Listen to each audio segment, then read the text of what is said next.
छत्रपती संभाजी महाराजांबाबत केलेल्या वक्तव्यावरून राजकीय वातावरण तापले असताना साताऱ्याचे खासदार तथा छत्रपती घराण्याचे वंशज उदयनराजे भोसले यांनी बच्चू कडू यांच्यावर जोरदार टीका केली आहे. साताऱ्यातील पोवई नाका येथील शिवतीर्थावर 353व्या शिवराज्याभिषेक दिनानिमित्त छत्रपती शिवाजी महाराजांना अभिवादन केल्यानंतर बोलताना उदयनराजे भोसले यांनी छत्रपती संभाजी महाराजांबद्दल बोलताना प्रत्येकाने भान ठेवले पाहिजे. केवळ द्वेषातून किंवा अपूर्ण माहितीच्या आधारे इतिहासावर भाष्य करणे योग्य नाही, असे स्पष्ट शब्दांत सुनावले. संभाजी महाराजांचे स्वराज्यासाठीचे योगदान, त्याग आणि बलिदान यांचा उल्लेख करत त्यांनी इतिहासाचा अभ्यास करूनच वक्तव्य करण्याचा सल्ला दिला. संभाजी महाराजांनी स्वराज्यासाठी अमानुष छळ सहन केला, बलिदान दिले. अशा महान व्यक्तिमत्वाबाबत केवळ वतनदारीचा संदर्भ देणे अत्यंत दुर्दैवी आहे, असेही उदयनराजे म्हणाले.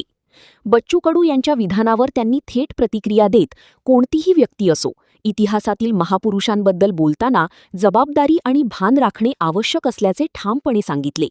आता उदयनराजेंच्या या भूमिकेनंतर या वादाला नवे वळण मिळण्याची शक्यता व्यक्त केली जात आहे. बच्चू कडूंनी काल एक विधान केलं छत्रपती संभाजी महाराजांच्याबद्दल की वतनदारीसाठी त्यांच्या सासऱ्यानेच त्यांचा वध केलेला आहे. काय सांगाल?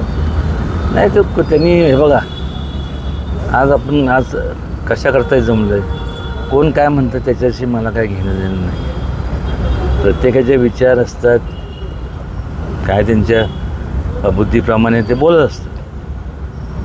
मला काय त्याच्याबद्दल मला काय त्याचं काय स्पष्टीकरण द्यायचं नाही. लोकांना माहीत आहे, उगीच द्वेषापोटी एखादं ते वक्तव्य करणं. वेतनदारी संभाजी महाराजांनी जर वेतनदारीसाठी केलं असतं तर आज संभाजी महाराजांचा इतिहास जर पाहिला तर मला सांगा ना, कुठली वेतनदारी?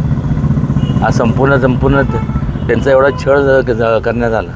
हे माणसांनीसुद्धा कोणी असू दे, XYZ कोणी पण असू दे, बोलताना थोडंसं भान ठेवलं पाहिजे. आपण काय बोलतो आहे?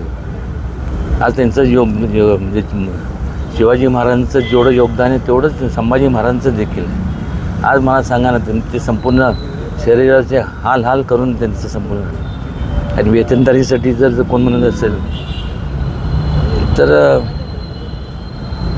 काय दुर्दैवी बाब आहे.